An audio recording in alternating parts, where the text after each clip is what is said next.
ভারতের মানচিত্রে এমন একটা সরু জায়গা আছে যেটা বন্ধ হয়ে গেলে পুরো উত্তর পূর্ব ভারত মূল ভারতের থেকে বিচ্ছিন্ন হয়ে যাবে। কাশ্মীরের পরে ভারতের কোনো জায়গার উপর যদি সবচেয়ে বেশি নজর রাখা হয় সেটি হলো এই সরু জায়গাটি। এই জায়গাটির নাম হলো শিলিগুড়ি করিডোর, যাকে ভারতের চিকেন নেকও বলা হয়। পশ্চিমবঙ্গের শিলিগুড়িতে অবস্থিত এই রাস্তাটি মাত্র 22 কিলোমিটার চওড়া। এই পাতলা সরু জায়গাটাই উত্তর পূর্ব ভারতের 8টা রাজ্যকে মূল ভারতের সঙ্গে যুক্ত করে রেখেছে।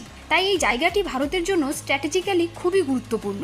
কাশ্মীরের মতো এটিও ভারতের খুবই সেন্সিটিভ একটি এরিয়া, কারণ এই জায়গার চারপাশে রয়েছে চীন, বাংলাদেশ, নেপাল ও ভুটান, 4টি ইন্টারন্যাশনাল বর্ডার। আর চীন তো সবসময় এই জায়গার উপর নজর রাখে, কারণ যদি কখনো যুদ্ধ হয় আর চীন মাত্র এই 22 কিলোমিটার জায়গা দখল করে নেয়, তাহলে ভারত নর্থ ইস্টের সব রাজ্য থেকে আলাদা হয়ে যাবে। ইন্টারনেটের কেবল থেকে শুরু করে রেলপথ, তেলবাহী গাড়ি, যে কোনো জিনিসপত্রের সরবরাহ সব এই জায়গা দিয়েই হয়ে থাকে। এক কথায় এই রাস্তা এতটাই ইম্পর্টেন্ট যে এটা ছাড়া উত্তর পূর্ব ভারতে আর কোনোভাবেই যাওয়া সম্ভব না। তাই ইন্ডিয়ান স্যাটেলাইট, ড্রোন সবসময় এই সেন্সিটিভ জায়গার উপর নজর রাখে। এছাড়াও এখানে এক্সট্রা নিরাপত্তার জন্য মিলিটারি বেসও তৈরি করা হয়েছে। ভিডিওটি ভালো লাগলে লাইক, সাবস্ক্রাইব অবশ্যই করবেন।